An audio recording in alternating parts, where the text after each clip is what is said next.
और आइए शुरुआत करने जा रहा हूं आज की पहली बड़ी खबर के साथ। और पहली बड़ी खबर है, लालू परिवार में चप्पल चली है।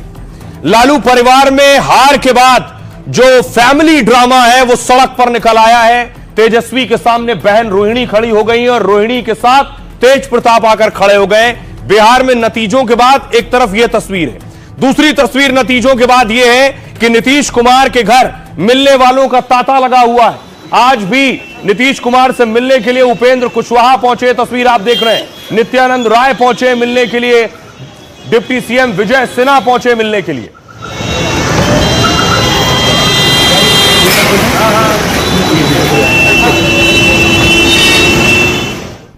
उसके बाद देखिए, नित्यानंद राय नीतीश कुमार से मिले, कल चिराग पासवान से मिले थे, आज नित्यानंद राय से मिले। नित्यानंद राय ने जीत की बधाई और गुलदस्ता भेंट किया है नीतीश कुमार को। और दूसरी तरफ बीजेपी चुटकी ले रही है जो कुछ हो रहा है लालू परिवार में।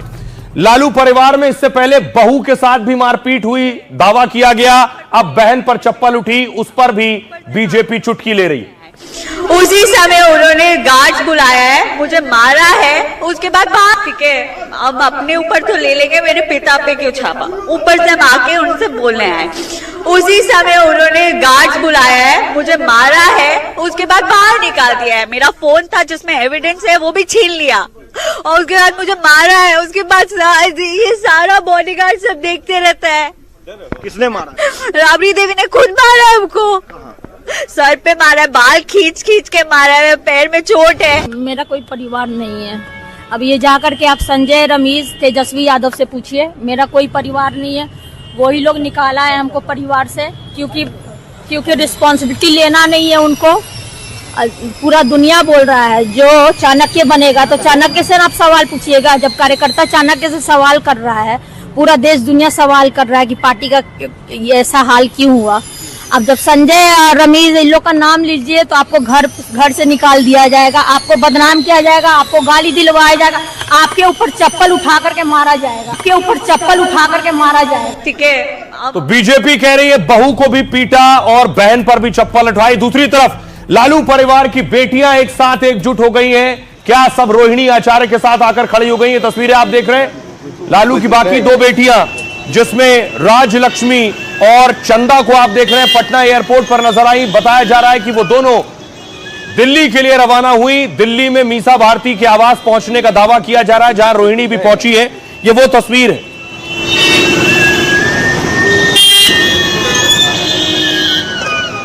एक तरफ लालू फैमिली में क्या हो रहा है, दूसरी तरफ शपथ की तैयारी हो रही है। ये पटना के गांधी मैदान की तस्वीर मैं आपको दिखा रहा हूं। बढ़ी हुई घास काटी जा रही है, गांधी मैदान को दुरुस्त किया जा रहा है क्योंकि यहीं शपथ ग्रहण होना है। नीतीश कुमार एंड टीम इसकी तैयारी में जुट गई है, प्रशासन इसके बंदोबस्त में जुट गया है। वो तस्वीरें आप देख रहे हैं।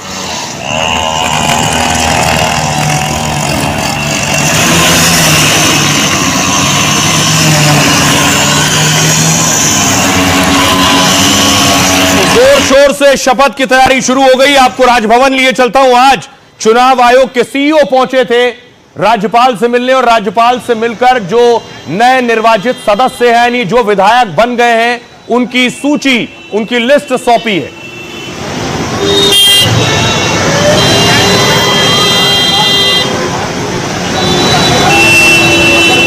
दूसरी तरफ चिराग पासवान की भी लॉटरी लगी। दावा है चिराग के पार्टी से 3 मंत्री हो सकते हैं सरकार में। चिराग आज माताजी के साथ गुरुद्वारे पहुंचे थे और लंगर खाया।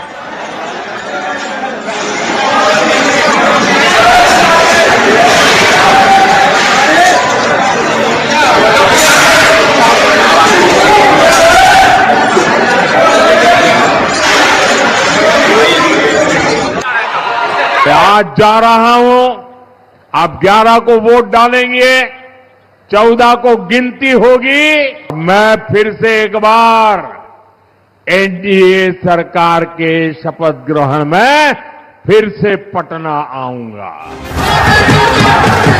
पटना के गांधी मैदान में मोदी होंगे सबसे खास मेहमान और नीतीश 10वीं बार संभालेंगे सीएम की कमान। मतलब बिहार में अब मोदी के भाषण नहीं, स्वागत की तैयारी है और एनडीए में सरकार और मंत्री बनने की तैयारी है। दूसरी ओर लालू परिवार में आपस में ही मारामारी मची है। हार के बाद परिवार में ऐसी कलह मची है कि चप्पल चल गई। भाई बहन की लड़ाई गाली और घर छोड़ने से लेकर पार्टी तोड़ने तक आ गई। तेजस्वी के खिलाफ एक भाई ने पहले बगावत कर रखी है, तो लालू को किडनी देने वाली रोहिणी ने भी अब पार्टी के खिलाफ मोर्चा खोल दिया है और लालू की 3 और बेटियां पटना से दिल्ली रवाना हो गई हैं। आपने कहा था कि चप्पल चलाया गया। चप्पल चलाने की बात सही रही। अब आप लोग जाकर के माइंड को निकल लीजिए। सही बात है, रोहिणी जो बोलती है सच बोलती है। तो लालू फैमिली में क्या हो रहा है ये मैं आपको बताऊंगा। उससे पहले आपको लिए चलता हूं शपथ ग्रहण की तैयारी क्या है, कौन कौन मेहमान पहुंचने वाले हैं शपथ के लिए। देखिए जरा, शपथ ग्रहण में दिग्गज पहुंचेंगे। नीतीश कुमार रिकॉर्ड 10वीं बार सीएम पद की शपथ लेने जा रहे हैं। पटना के गांधी मैदान में इसके लिए बड़ी तैयारी हो रही है। करीब 5000 वीआईपी मेहमानों के लिए खास इंतजाम हो रहे हैं। 50,000 से ज्यादा आम लोगों के आने का अनुमान है। लेकिन शपथ ग्रहण में सबसे ज्यादा नजर प्रधानमंत्री नरेंद्र मोदी पर होगी। गृह मंत्री अमित शाह और बीजेपी अध्यक्ष जेपी नड्डा भी शामिल होंगे। केंद्रीय मंत्री राजनाथ सिंह, गडकरी साहब और शिवराज सिंह चौहान भी शामिल होंगे। चिराग पासवान, जीतन राम मांझी और लल्लन सिंह का भी आना तय है। यूपी के सीएम समेत यानी योगी आदित्यनाथ और एनडीए शासित राज्यों के दूसरे मुख्यमंत्री भी आएंगे। इसमें चंद्रबाबू नायडू, हेमंत बिस्वा शर्मा, देवेंद्र फडणवीस, धामी भी आने वाले हैं। मोहन यादव, रेखा गुप्ता, नायब सिंह सैनी, भजन लाल शर्मा भी आएंगे। भोजपुरी स्टार रवि किशन, मनोज तिवारी और पवन सिंह के भी आने की संभावना है।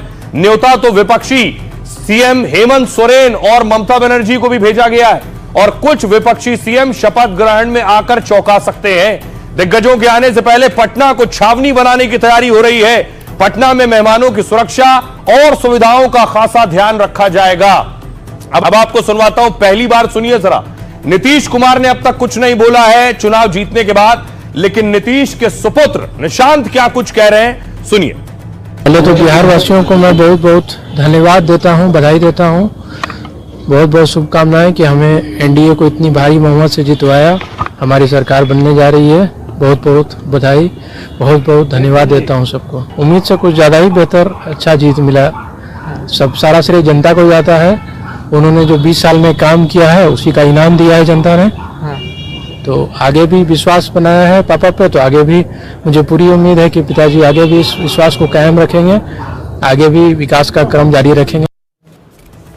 तो नीतीश के सुपुत्र को आप सुन रहे थे। अमूमन कम टीवी के सामने, मीडिया के सामने आते हैं, कम बोलते हैं, नपा तुला बोलते हैं। बहुत से जानकार कहते हैं कि नीतीश के करीबी संजय झा उन्हें सियासत के लिए तैयार कर रहे हैं। लेकिन नीतीश की टीम कैसी होगी, कैबिनेट में कौन कौन होगा, तस्वीर आप देख रहे हैं। कल चिराग पासवान नीतीश कुमार से मिलने पहुंचे थे, ये वो तस्वीर है। मिलकर बधाई दी थी। चिराग पासवान की भी क्या पार्टी की लॉटरी लगेगी, कौन कौन मंत्री बनेगा, नीतीश की कैबिनेट का फॉर्मूला क्या होगा, कौन कौन सी पार्टी को कितने मंत्रिमंडल में जगह मिल सकती है।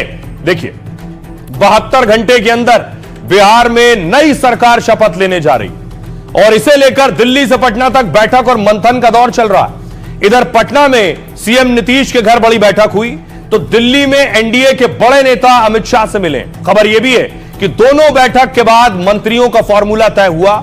यह भी तय हुआ कि नीतीश कुमार ही मुख्यमंत्री बनेंगे। कहा यह जा रहा है कि 2 डिप्टी सीएम बीजेपी से हो सकते हैं। इनमें सम्राट चौधरी का डिप्टी सीएम बनना करीब करीब तय है। दूसरे डिप्टी सीएम रामकृपाल यादव या मंगल पांडे हो सकते हैं। डिप्टी सीएम के लिए चर्चा एक महिला नाम की भी हो रही है, क्योंकि महिलाओं ने बंपर वोट दिए हैं नीतीश कुमार को।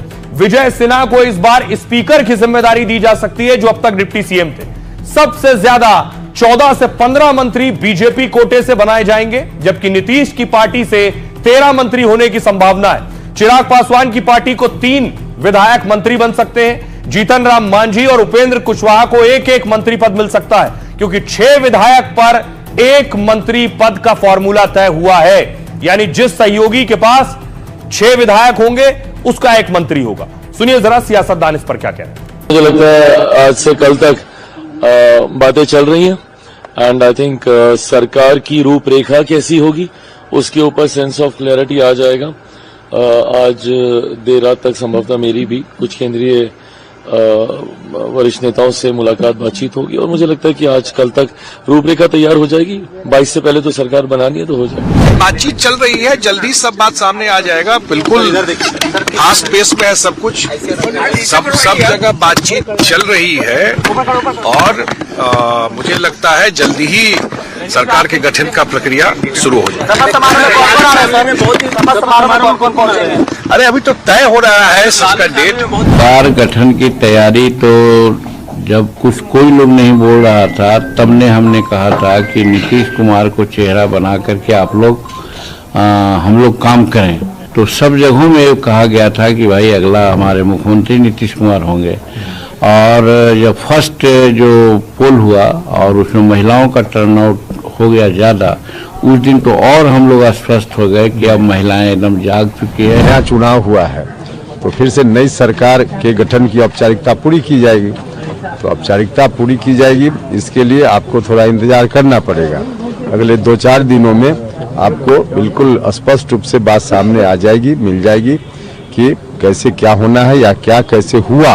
2-4 दिन में हम सब लोग उस परिणाम तक पहुंच जाएंगे। हमने बार बार कहा है कि नीतीश कुमार जी सीएम थे, सीएम हैं और सीएम रहेंगे। आदरणीय प्रधानमंत्री नरेंद्र मोदी जी ने कहा है हम प्रधानमंत्री मोदी जी और नीतीश जी के नेतृत्व में चुनाव लड़ रहे हैं और आप देखेंगे कि अभी कुछ ही समय में एमएलए इलेक्ट कर देंगे। ये तो थी बिहार में चुनाव के बाद एक हिस्से की बात। अब दूसरा हिस्सा जो चुनाव हार गए उनके यहां एक अलग ड्रामा चल रहा है जिस पर एक अलग लड़ाई है। आमने सामने है भाई बहन तेजस्वी और रोहिणी। बीती रात जो ड्रामा हुआ उसकी पहली तस्वीर देखिए जरा कि कैसे रोहिणी आचार्य जब घर छोड़कर निकली हैं, गाड़ी में बैठी हैं, आप देख रहे हैं तेजस्वी की बहन रोहिणी आचार्य जिस वक्त घर छोड़ा उन्होंने वो तस्वीर है।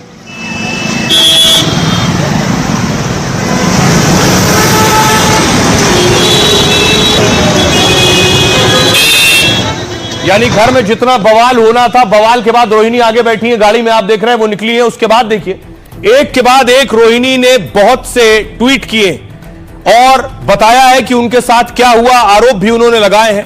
अब आपको बताता हूं रोहिणी क्या आरोप लगा रही, क्या दावा कर रही है। रोहिणी बहुत गंभीर हमले कर रही है तेजस्वी पर। देखिए जरा क्या हुआ घर में। रोहिणी घर छोड़कर गई। रोहिणी ने पोस्ट किया एक के बाद एक। पहला पोस्ट उनका, कल एक बेटी, बहन, मां और महिला को जलील किया गया, मुझे गंदी गालियां दी गई, मारने के लिए चप्पल उठाई गई। मैंने अपने आत्मसम्मान और सच से समझौता नहीं किया, सिर्फ और सिर्फ इस वजह से मुझे बेइज्जती झेलनी पड़ी। एक बेटी मजबूरी में अपने रोते मां बाप बहन को छोड़ आई। यानी क्या उस वक्त लालू प्रसाद यादव रो रहे थे।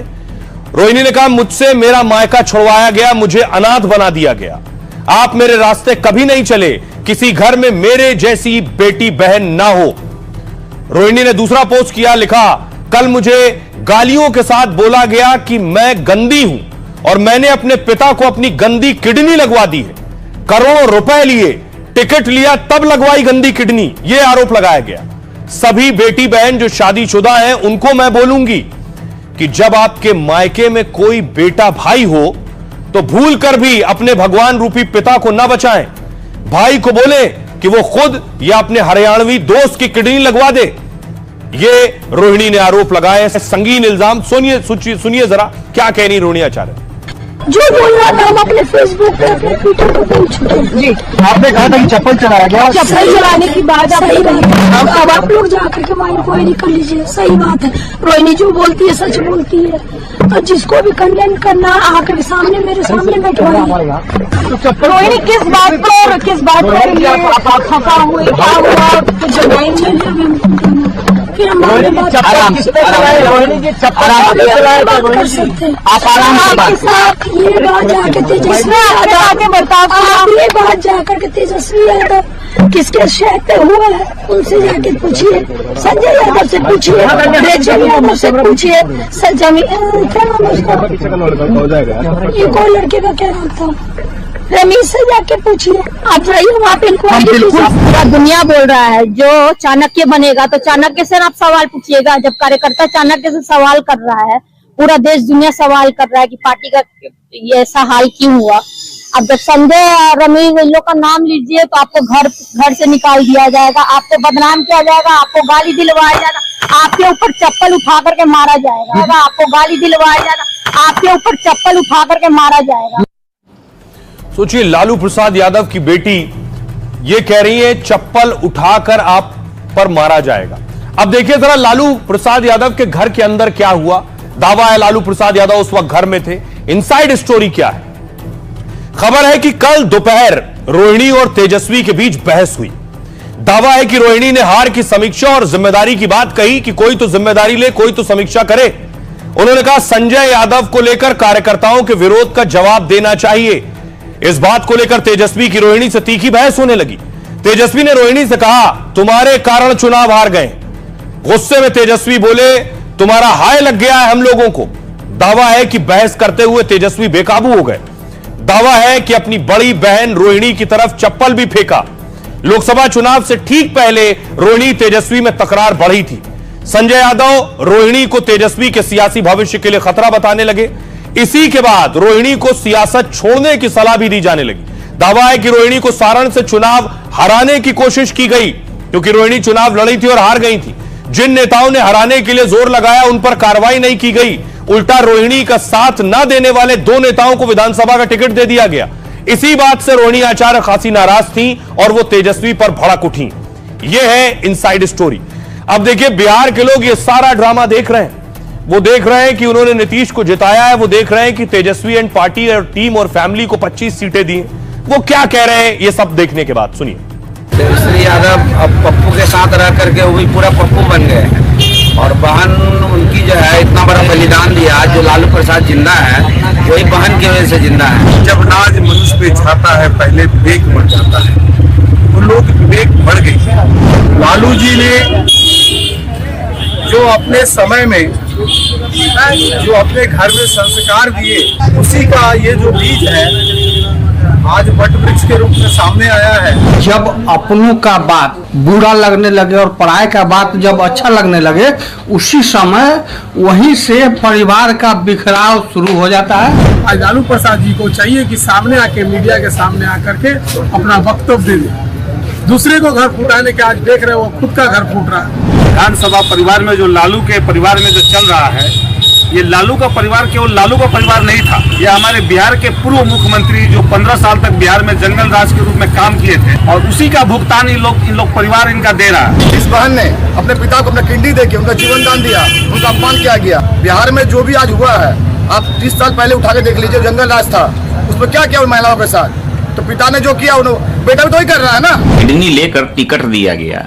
उनका जो माँ बहन योजना लाया गया था वह पूरे प्रदेश को बदनाम कर दिया इन्होंने अपने बहन के साथ ऐसे करके। परिवार को ही राजनीति का अखाड़ा बनाइएगा तो परिवार में तो विद्रोह होगा ही। जब वो अपने बहन को नहीं छोड़ सकता है तो बिहार के माँ बेटी को वो क्या सम्मान कर सकता है। बिहार ने इनको नकार दिया है तो अपने आप को इन्होंने सेफ किया है ताकि इसका फ्यूचर सेफ रहे। कल होकर के इनको अपना वोट मिल सके, अपना वोट बैंक एक तरह से सिक्योर करने के लिए इन्होंने ऐसा डिसीजन लिया है। तो बेशक जो हो रहा है लालू परिवार में वो अच्छा नहीं है, कोई भी उसे अच्छा नहीं कहेगा। लेकिन देखिए बड़े भाई क्या कर रहे हैं। बड़े भाई तेज प्रताप कहां है? तस्वीर में आपको दिखाऊं। हार के बाद पहली बार सामने आए तेज प्रताप। अपनी सीट भी हार गए, जो उतारे थे वो सब हार गए। ये तेज प्रताप को आप देख रहे हैं, मायूस नजर आ रहे हैं। वो खुशी, वो रौनक, वो तेज नहीं दिख रहा है तेज प्रताप पर जो अमूमन नजर आता है उनकी भाषा और बॉडी लैंग्वेज में।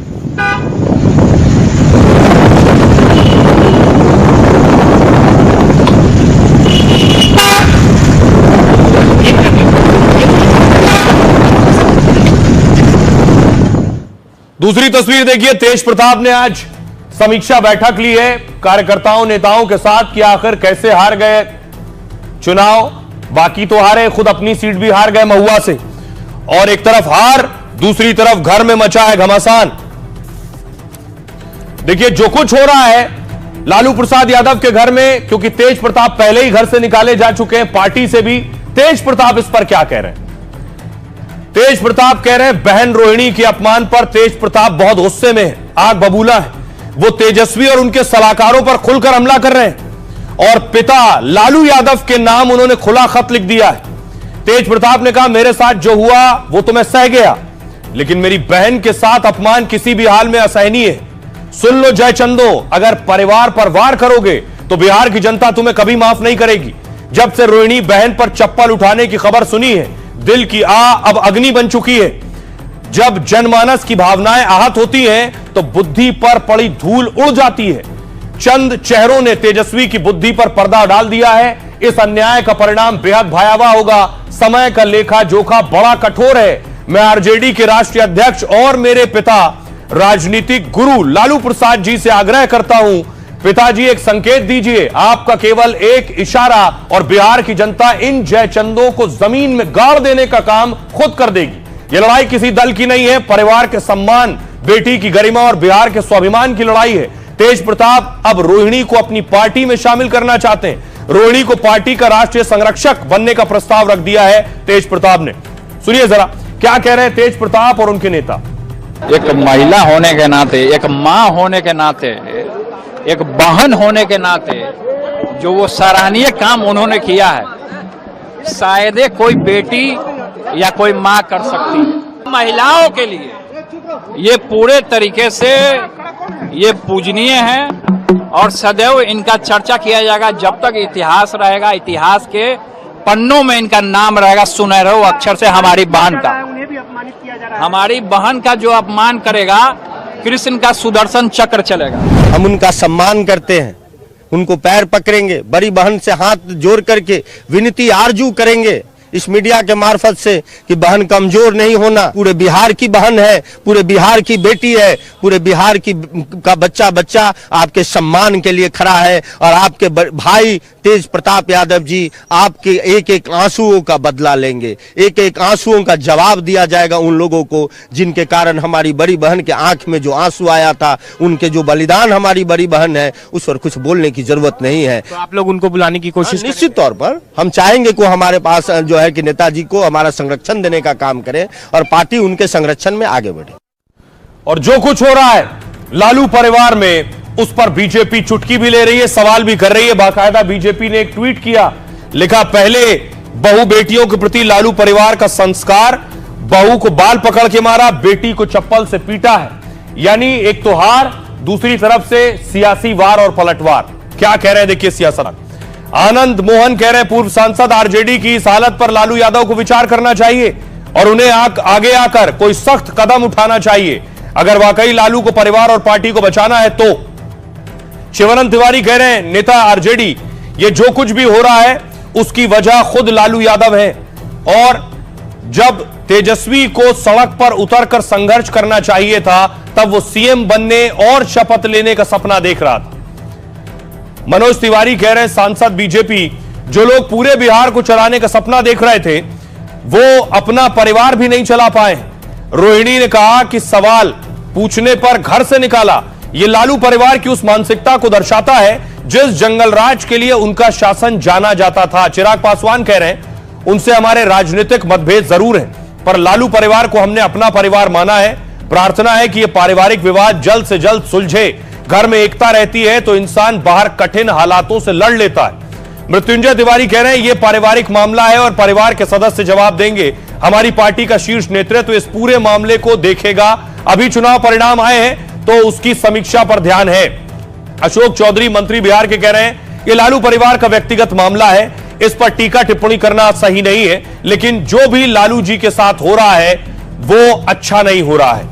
किसी परिवार के साथ ऐसा नहीं होना चाहिए। आइए अब आपको सुनवाता हूं और उससे पहले देखिए जरा कि आखिर क्या हो रहा है परिवार में। अब देखिए जरा तेजस्वी यादव क्या कर रहे हैं। ये तस्वीर आप देख रहे हैं, तेजस्वी यादव और रमीज आपको नजर आ रहे हैं। ये कौन है? आज यहाँ के उम्मीदवार है, राजद के उम्मीदवार उनकी भारती जो है उनका बहुत स्वागत है। तेजस्वी यादव जी का स्वागत करें। किस तरह से तेजस्वी यादव जी का रजौली विधानसभा में आगमन और काफी यहाँ के जो समर्थकों में काफी उत्साह है। तेजस्वी यादव का आगमन हो चुका है रजौली विधानसभा में। सब कुछ हो रहा है। उनकी बेटी को उनके घर से मैंने वो कह रही है कि चप्पल उठाया गया उस पर और चुपचाप देख रहे हैं, वो रोती हुई चली गई। उसने त्याग दिया घर। तो एक बेटी जो है बाप का घर त्याग कर देती है तो इसमें क्या कहा जाए कि भाई लालू यादव हो या राबड़ी देवी हो, ये लोग मुंह देख रहे थे। के साथ जो व्यवहार है हरियाणा के संजय यादव और यूपी का रमीज, जिस तरह का व्यवहार किया है जो उन्होंने बताया, बड़ा दुखद है। राजद में पहले भी तेज प्रताप यादव को परिवार से अलग किया, अब रोहिणी आचार्य ने कहा कि उनको परिवार से और पार्टी से अलग कर दिया गया है। ये उनका पारिवारिक मामला है, लेकिन काफी दुखद है। हम लोगों के राजनीतिक मतभेद जरूर रहे हैं, पर मैंने हमेशा आदरणीय लालू जी के परिवार को अपना परिवार माना है। मैंने हमेशा तेजस्वी हूँ, तेज हूँ, मीसा दी हूँ, रोहिणी जी हूँ, सबको मैंने अपने भाई बहन ही माना है। ऐसे में बस मैं सिर्फ इतनी प्रार्थना करता हूँ कि जल्द से जल्द ये पारिवारिक विवाद सुलझे। बिहार की बेटी है वह, लालू जी केवल आपकी बेटी नहीं, कन्यादान हुआ है, आंख से आंसू निकले हैं। कौन है ये और कहां है यह जिसने हमारी बेटी के साथ भाषाई हिंसा की है, लंपटाई किया है? वो कौन है संजय यादव? ये कौन है रमीज? यह बताओ, नहीं तो ये बिहार के लिए एक चुनौती का विषय है कि हिस्ट्री सीटर को घर में पाला जाता है और ये गुनाह 10 नंबर सरकारी आवास में हो रहा है। मैं लालू जी और आदरणीय राबड़ी जी से अनुरोध करूंगा कि कोई बाहरी आदमी आकर के आपके परिवार का सुख चैन छीन रहा है, तो इस पर आप अपना जो है जरूर कोई कार्रवाई करें। बिहार की जनता को शायद ये अपमान अच्छा नहीं लगे। राजद की अराजकता बाहर जो झलकता था, अब घर के अंदर भी झलक रहा है। और इस मानसिकता के लोग जो अपने परिवार को समेट के नहीं रख सकते, वो बिहार को कैसे चला सकते? पहले भाई को अब बहन को, ये मानसिकता उनके भविष्य को तय करेगा। अब देखिए, पूरे घर में लड़ाई हो रही है, बवाल हो रहा है, लेकिन इस लड़ाई और बवाल में कांटा किसे बताया जा रहा है? कुछ लोग उसे जयचंद कह रहे हैं। वो कौन है जिस पर आरोप लग रहे हैं? वो 2 लोग हैं। ये तस्वीर आप देख रहे हैं राहुल गांधी के साथ। इस तस्वीर में 2 लोग जो आपको नजर आ रहे हैं, यही 2 लोग हैं। इन्हीं पर दावा किया जा रहा है। देखिए, एक तेजस्वी के बगल में नीली शर्ट में जो खड़े हैं, उनका नाम है संजय यादव, और एक दूसरे कॉर्नर पर जो खड़े हैं, उनका नाम है रमीज। ये 2 लोग हैं जिनका नाम रोहिणी आचार्य ले रही है और उनके बाकी साथी ले रहे हैं, यानी परिवार के बाकी लोग ले रहे हैं। अब देखिए, ये कौन है रमीज? रमीज दरअसल तेजस्वी यादव जब कैंपेन पर जाते हैं, उनके साथ चलते हैं। ये तस्वीर देखिए, हेलीकॉप्टर के आगे तेजस्वी दिख रहे हैं और व्हाइट शर्ट में, पीछे जो सफेद कमीज में है वो रमीज है, जो एक तेजस्वी का राइट हैंड समझ लीजिए, एक लेफ्ट हैंड, ऐसा कहा जाता है। रोहिणी आचार्य इन्हीं दोनों का नाम ले रही हैं परिवार तोड़ने के लिए। तेज प्रताप भी इन्हीं का नाम ले चुके हैं परिवार तोड़ने के लिए। अब देखिए जरा है कौन? ये है संजय यादव और ये है रमीज। सबसे पहले देखिए जरा रमीज कौन है। उत्तर प्रदेश के बलरामपुर के रहने वाले हैं। सपा के पूर्व सांसद रिजवान जहीर के दामाद हैं। आरजेडी का सोशल मीडिया चुनावी कामकाज देखते हैं। ये 2 साल से टीम तेजस्वी में खास भूमिका निभाते हैं और तेजस्वी के वॉर रूम की जिम्मेदारी संभालते हैं रमीज। तेजस्वी यादव के साथ क्रिकेट भी खेल चुके हैं। रमीज का विवादों से बहुत पुराना नाता रहा है। उन पर कई आपराधिक मामले दर्ज हैं। 2021 पंचायत चुनाव के दौरान हिंसा का केस इनके ऊपर चला, हालांकि वो बाद में कोर्ट से दोषमुक्त हो गए थे।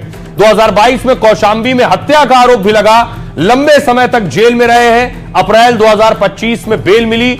उनकी पत्नी जेबा 2 बार विधानसभा चुनाव लड़ चुकी हैं। अगला नाम है संजय यादव का, इनका नाम रोहिणी ने लिया। तेजस्वी और आरजेडी के सियासी सलाहकार हैं। टिकट बंटवारे में काफी अहम भूमिका निभाई। तेजस्वी से के काफी करीबी माने जाते हैं। तेजस्वी के दिन भर का रूटीन यही तय करते हैं। आरजेडी कोटे से राज्यसभा के सांसद हैं। अखिलेश यादव के भी सलाहकार रहे हैं। मूल रूप से हरियाणा के रहने वाले हैं और दिल्ली में क्रिकेट ग्राउंड पर तेजस्वी से इनकी दोस्ती हुई। दिल्ली में तेजस्वी के साथ घंटों बिताते हैं। 2012 में संजय यादव आरजेडी में शामिल हुए। आईटी कंपनी की नौकरी छोड़ पटना आए और तेजस्वी का वीडियो दिखाकर भाषण कला भी तेजस्वी को सिखाई है संजय यादव ने, यह दावा किया जाता है। आइए अब आपको सुनवाता हूं, सुनिए जरा अफरोज अहमद क्या कह रहे हैं इस पर। ये रमीज का जो नाम इन्होंने लिया है, ये रमीज हमारे यहाँ का ही है। ये पूर्व सांसद रिजवान जहीर का दामाद है और बहुत बड़ा अपराधी है भाई। ये तो हमारे भाई के हत्या में जो है जेल में बंद था। ये इसके ऊपर गुंडा एक्ट से लेके एनएस से बहुत सारे केसेस लगे हैं, तो इसलिए वहां जाके बिहार में इसने शरण लिया और हमें लग रहा है कि इसने तो लालू परिवार में भी मारपीट करा दी और उसको भी बर्बाद करने पे लगा हुआ है। तेजस्वी जी मुख्यमंत्री बनने का सपना देख रहे हैं और उसको एक अपराधी को साथ में लेके चल रहे हैं। अब सवाल ये, तेज प्रताप पहले घर छोड़ चुके हैं, रोहिणी ने अब घर छोड़ दिया है, लेकिन रोहिणी आखिर घर छोड़ने के पीछे वजह मैंने आपको बताई, लेकिन रोहिणी अपने नाम के साथ रोहिणी यादव नहीं, रोहिणी आचार्य लगाती है। इसके पीछे भी कहानी है। 1 जून 1979 को पटना में जन्म हुआ। बचपन से ही यादव की जगह आचार्य सरनेम मिला उन्हें। दरअसल उनका जन्म डॉक्टर कमला आचार्य के नर्सिंग होम में हुआ। इसके पीछे भी कहानी है।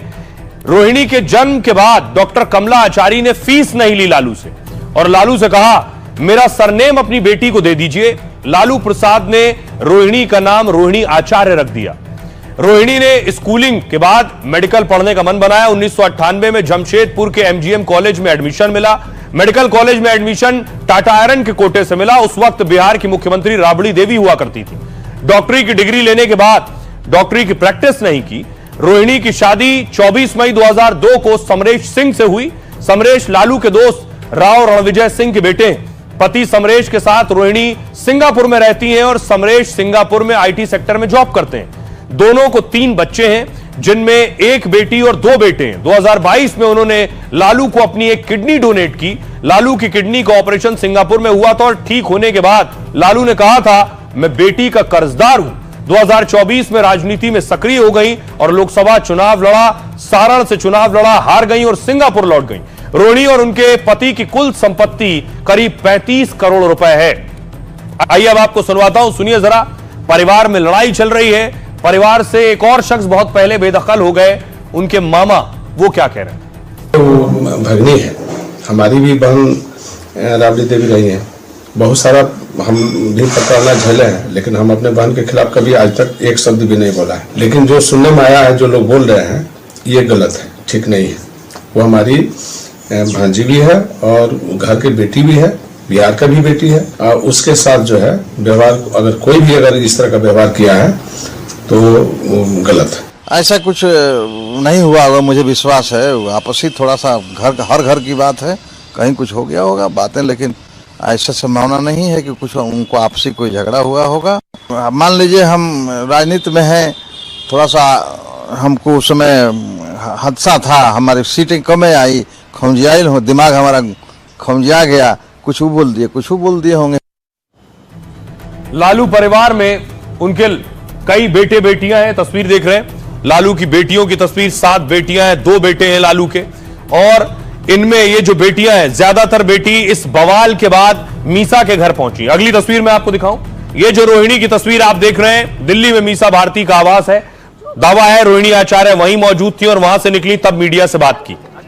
आप अगर एएनआई पर रोहिणी दीदी अगर आप बता पाए। और अब देखिए जरा लालू परिवार में कौन कौन है।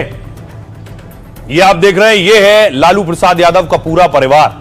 आपके सामने देखिए, इधर से शुरू करूं, राबड़ी देवी आरजेडी की उपाध्यक्ष, लालू प्रसाद यादव अध्यक्ष। उनके बगल में है बेटी मीसा भारती जो सांसद है। उनके बगल में तेजस्वी यादव पूर्व डिप्टी सीएम है। उनके ठीक बगल में है अगली बेटी राजलक्ष्मी, मुलायम परिवार की बहू है राजलक्ष्मी। और सबसे कॉर्नर पर खड़ी है लालू की बेटी हेमा यादव, जिन्होंने इंजीनियरिंग कर रखी है। इस तरफ देखिए, राबड़ी के बगल में है बेटी रोहिणी आचार्य। रोहिणी लोकसभा चुनाव हार गई थी और एमबीबीएस है। उनके बगल में अगली बेटी है अनुष्का यादव जो इंटीरियर डिजाइनर है। उसके बाद रागिनी यादव है, 12वीं तक पढ़ी है रागिनी। फिर सबसे कॉर्नर से दूसरे नंबर पर चंदा सिंह जो कि पेशे से वकील है, और तेज प्रताप यादव जो पूर्व मंत्री रहे हैं। ये लालू का परिवार। आइए, तो परिवार में जो बवाल चल रहा है, सभी लोग ये उम्मीद करते हैं जल्द से जल्द खत्म हो। खबरों में आगे बढ़ते हैं। तस्वीर आपको दिखाऊं पीके की। पीके का जो नतीजा आया है, उसके बाद सवाल उठ रहे हैं, क्या पीके संन्यास लेने वाले हैं? क्या पीके अब सियासत छोड़ देंगे? ऐसे पोस्टर लग गए।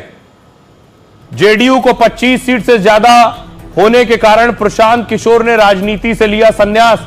क्योंकि प्रशांत किशोर ने दावा किया था कि प्रशांत किशोर ने कहा था 25 सीटों से ज्यादा जेडीयू को आ गई तो मैं संन्यास ले लूंगा। अब यही सवाल पूछा जा रहा है। देखिए, पटना में कई जगह पोस्टर लगा दिए गए हैं और पूछा गया है क्या पीके सियासत से संन्यास लेंगे। इसमें चुनाव के दौरान पीके के बयान का हवाला दिया गया है। पीके ने कहा था जेडीयू को 25 से ज्यादा सीटें नहीं मिलेंगी, अगर 25 से ज्यादा सीटें आई तो राजनीति से संन्यास ले लूंगा। जेडीयू को 85 सीटें मिली तो पीके पर निशाना साधा जाने लगा। पीके ने अपनी पार्टी की बंपर जीत का दावा किया था, लेकिन जन स्वराज पार्टी को एक भी सीट नहीं मिली।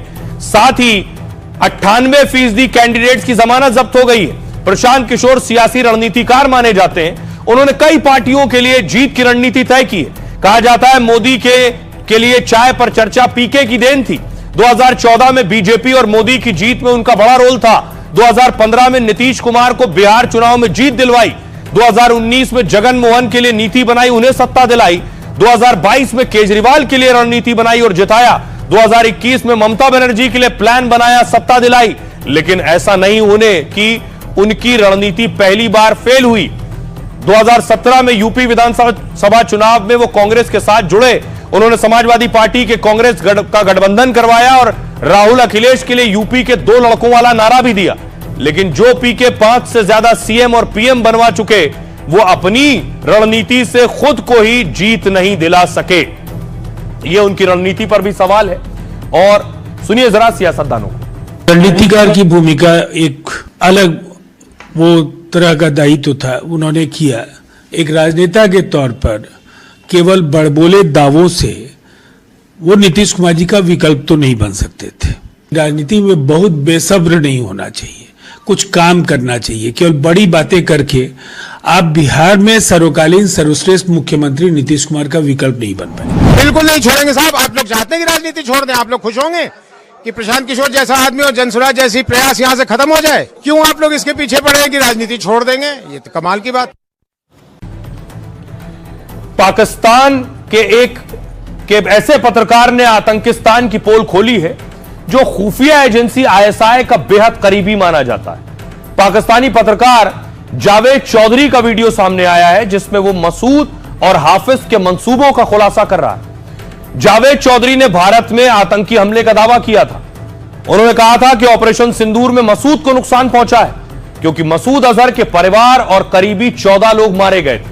जिसके बाद मसूद ने अपना बदला लेने का ऐलान किया। मसूद ने कहा अब उसे हक है कि वो अपना बदला ले। पाक पत्रकार जावेद ने मसूद के साथ हाफिज का भी जिक्र किया है और कहा दोनों के पास फिदाइन है जो जान दे सकते हैं। उन्होंने हमलों के बाद में अंजाम देने की प्लानिंग कर रखी थी, लेकिन पाकिस्तान ने अब तक मसूद हाफिज को रोका था, मगर अब पाकिस्तान ने मसूद हाफिज को फ्री हैंड दे दिया। यानी पाक अपने आतंकियों से फिर भारत में हमला करवाएगा। यह वीडियो ऑपरेशन सिंदूर के ठीक बाद मई महीने का है। इसमें दावा किया गया था कि उसी मुताबिक हमला हुआ है क्योंकि जैश के पोस्टर लगाते आदिल ने ही नेटवर्क का पर्दाफाश हुआ। आदिल से गिरफ्तार हुई शाहीन भी पाक के आतंकी गुट जैश से जुड़ी हुई है।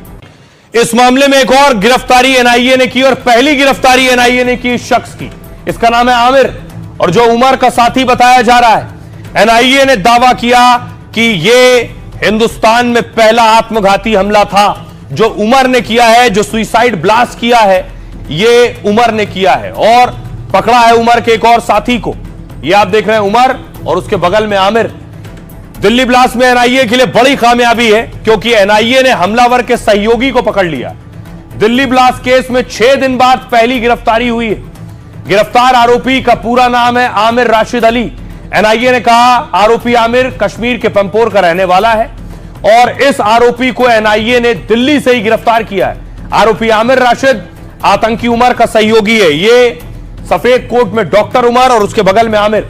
दिल्ली धमाके में इस्तेमाल कार आमिर के नाम रजिस्टर्ड थी। दावा है आरोपी आमिर ने ही कार खरीदकर उमर को दी थी। एनआईए ने फॉरेंसिक तरीके से पुष्टि की है कि कार उमर चला रहा था।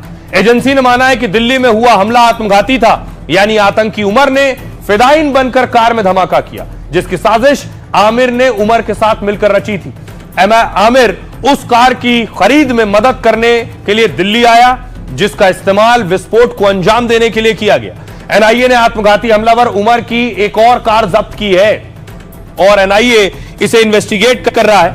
आइए अब आपको दिखाऊं कि आखिर शाहीन जेल पहुंच गई। यह तस्वीर आप देख रहे हैं, शाहीन जेल में है, लेकिन शाहीन का कबूलनामा सामने आ रहा है।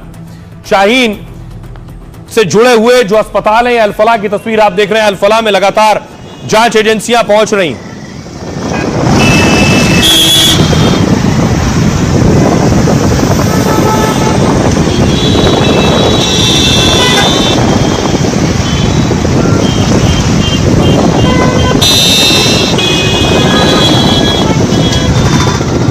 अब आइए आपको बताऊं शाहीन आखिर क्या कुछ कबूल किया है उसने अब तक।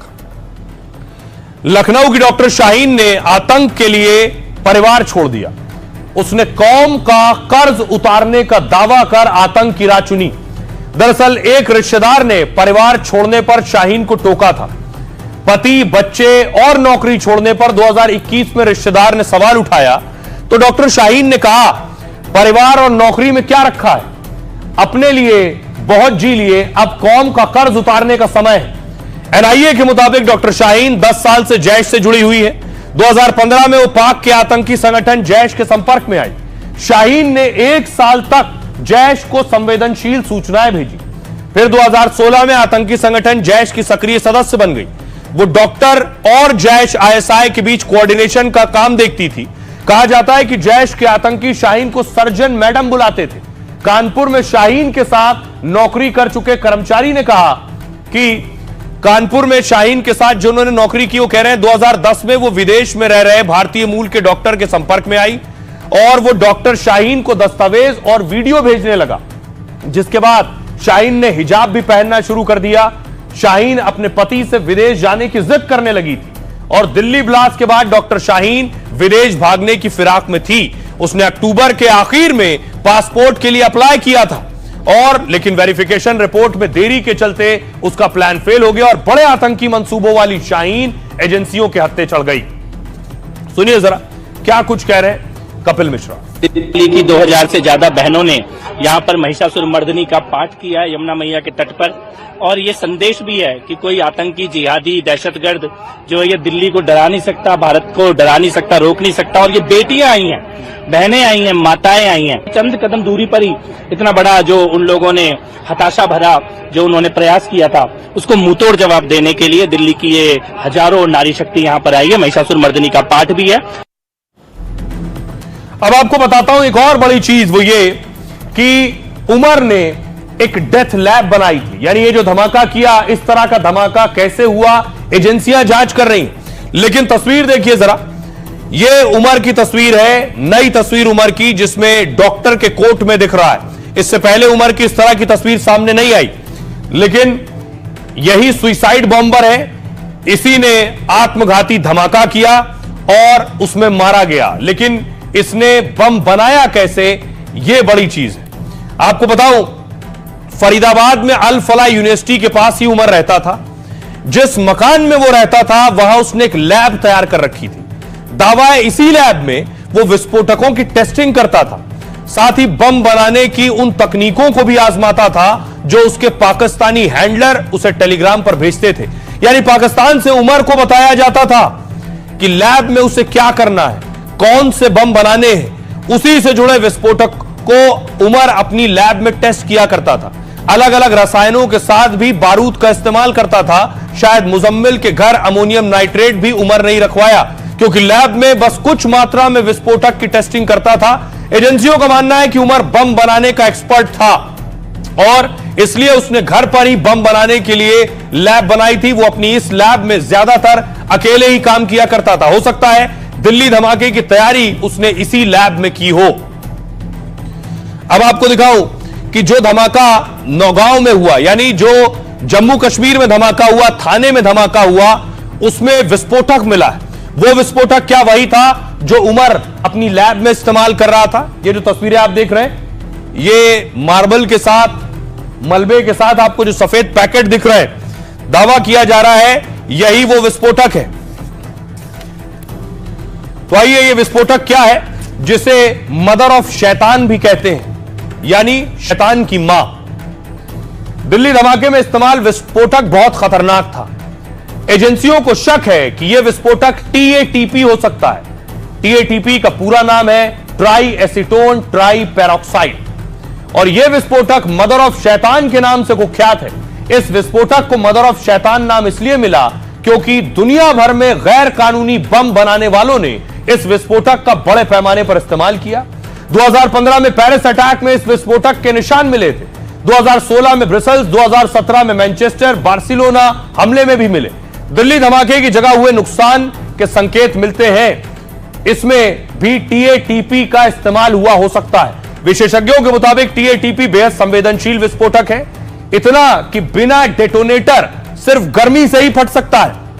हल्की रगड़, दबाव या तापमान में बदलाव से विस्फोट हो सकता है। जबकि अमोनियम नाइट्रेट रासायनिक रूप से स्थिर होता है, इसमें विस्फोट के लिए बाहरी डेटोनेटर की जरूरत होती है, जबकि टीएटीपी को फटने के लिए कोई डेटोनेटर नहीं चाहिए होता है। यह विस्फोटक या तो गर्मी के संपर्क में आया या गाड़ी में अस्थिर हो गया। घटनास्थल से सैंपल लेकर हर एंगल से जांच की जा रही है।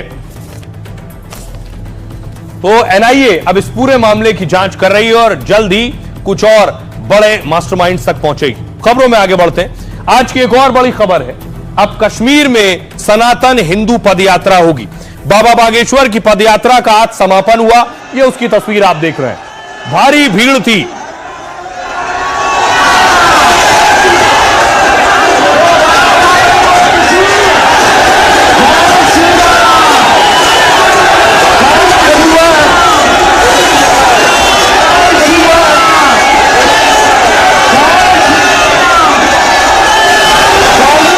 उसके बाद देखिए, आखिरी दिन था तो बाबा बागेश्वर वृंदावन पहुंचे और भीड़ देखिए जरा, हजारों की भीड़ जुटी थी।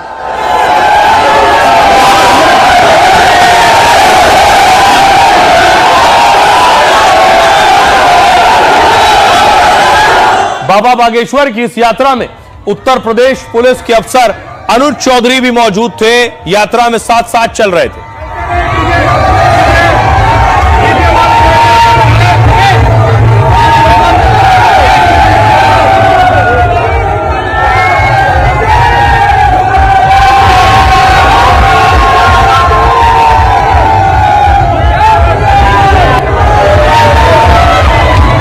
अब देखिए जरा, बाबा बागेश्वर की यात्रा में आज मध्य प्रदेश के सीएम मोहन यादव भी पहुंचे, बाबा के साथ बैठे, बाबा के साथ भोज भी किया।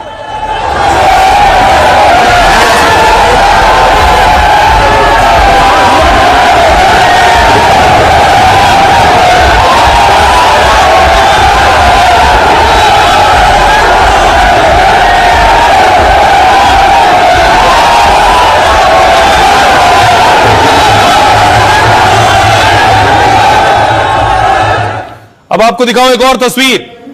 आखिरी दिन था तो जगत गुरु राम भद्राचार्य भी पहुंचे बाबा बागेश्वर के मंच पर उनकी यात्रा में।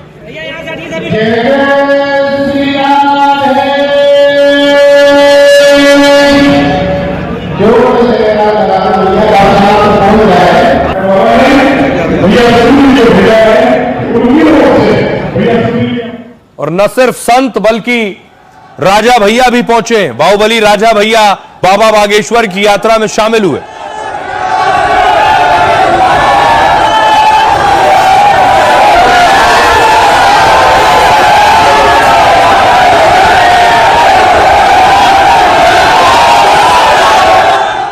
सिंगर म्यूजिशियन जुबिन नौटियाल बाबा के मंच पर थे और वहां उन्होंने कुछ गुनगुनाया भी।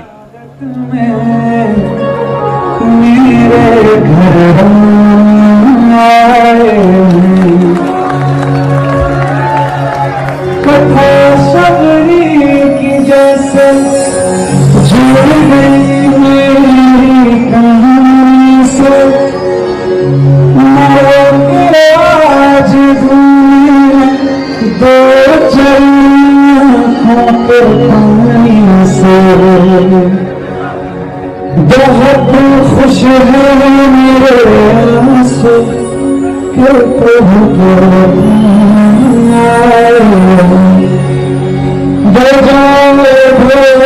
स्वागत में मेरे घर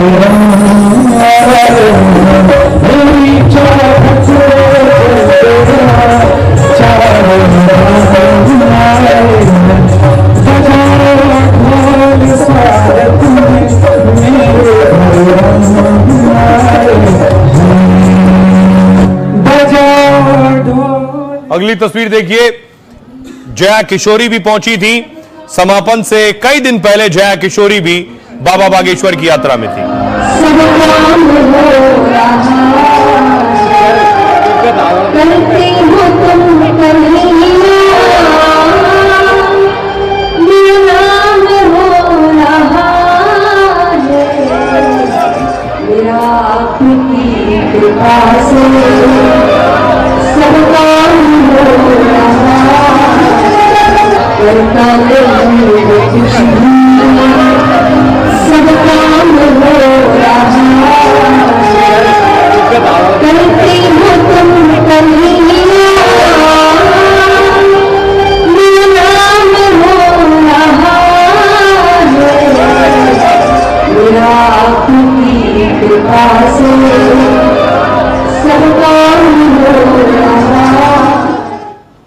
तो बाबा बागेश्वर की यात्रा में कई दिग्गज शामिल हुए। सेलिब्रिटी से लेकर राजनेता तक 10 दिनों में इस यात्रा से जुड़े। यात्रा के पहले दिन दिल्ली की सीएम रेखा गुप्ता और मंत्री कपिल मिश्रा शामिल हुए। उसके बाद यात्रा आगे बढ़ी तो हरियाणा के सीएम नायाब सिंह सैनी इसमें दिखे। कुंडा के विधायक राजा भैया भी सनातन की हुंकार भरते नजर आए। आज एमपी के सीएम मोहन यादव भी बाबा के साथ पदयात्रा में शामिल हुए और उनके साथ खाना भी खाया। इसके साथ ही बॉलीवुड सेलिब्रिटी भी हिंदू पदयात्रा में शामिल हुए। एक्टर्स से लेकर सिंगर्स तक सनातन यात्रा से जुड़े। बॉलीवुड एक्ट्रेस शिल्पा शेट्टी, एक्टर राजपाल यादव इसमें जुड़े। साथ ही सिंगर जुबिन नौटियाल और ने गाना भी गाया। खेल के मैदान में धूम मचाने वाले खिलाड़ी भी यात्रा में इकट्ठा हुए। क्रिकेटर शिखर धवन से लेकर उमेश यादव फरीदाबाद में यात्रा से जुड़े। साथ ही रेसलर ग्रेट खली ने भी हिंदुत्व की हुंकार भरी। इसके साथ ही संत और सनातन के प्रचारकों ने इसमें बढ़ चढ़कर हिस्सा लिया। कथावाचक जया किशोरी मथुरा में पदयात्रा से जुड़ी। साथ ही जगत गुरु रामभद्राचार्य भी समापन में शामिल हुए। देवकी नंदन ठाकुर, अनिरुद्धाचार्य, महंत राजू दास भी लगातार यात्रा का हिस्सा रहे। साथ ही फिरोजाबाद के एसपी अनुज चौधरी भी यात्रा के दौरान काफी चर्चा में रहे। वो बाबा की सुरक्षा में शामिल थे और यूपी में उनकी सुरक्षा का जिम्मा संभाला। आइए आपको सुनवाता हूं, सुनिए जरा। इसके बाद बाबा बागेश्वर क्या कह रहे हैं। आप हमारे विरोधी नहीं, पर एक बात आप फिर हिंदुओं को कहेंगे, हमें इन बातों पर भी ध्यान नहीं देना। हिंदू वो नहीं है जो मुसलमानों को गालियां दे, हिंदू वो है जो सनातन को तालियां दे। हमें इस्लाम या ईसाइयों का विरोध नहीं करना हिंदू एकता से। हमें अपनी संस्कृति को बढ़ाना है, अपने बच्चों को पाठ पढ़ाना है, घर पर भगवा ध्वज लगाना है, गांव से भेदभाव छूछूत मिटाना है और भारत को भव्य बनाना है। तो बाबा बागेश्वर की अब यात्रा पहुंचेगी, ये देख रहे हैं लाल चौक कश्मीर में बाबा यात्रा करने वाले हैं। बाबा बागेश्वर और स्वामी रामभद्राचार्य ने ऐलान किया है कि अगली बार सनातन हिंदू पदयात्रा कश्मीर तक जाएगी और जल्द ही इस यात्रा का औपचारिक ऐलान हो जाएगा। हो सकता है अगले साल दिल्ली से कश्मीर तक सनातन हिंदू एकता पदयात्रा का तीसरा चरण शुरू हो। पिछले साल हिंदू पदयात्रा का पहला चरण निकाला गया था, तब बाबा बागेश्वर धाम से ओरछा तक यात्रा निकाली गई थी। इस साल दिल्ली से मथुरा तक यात्रा निकाली गई। हिंदू एकता पदयात्रा की शुरुआत हमेशा मंदिर से होती है और यात्रा का समापन भी मंदिर में होता है। ऐसे में यह कहा जा रहा है कि सनातन यात्रा का अगला हिस्सा जम्मू के वैष्णो देवी तक भी जा सकता है या फिर उसका समापन कश्मीर के खीर भवानी मंदिर में हो। बाबा बागेश्वर ने कहा कि सनातन यात्रा कभी नहीं रुकेगी जब तक हिंदू राष्ट्र नहीं बन जाता, यात्रा जारी रहेगी।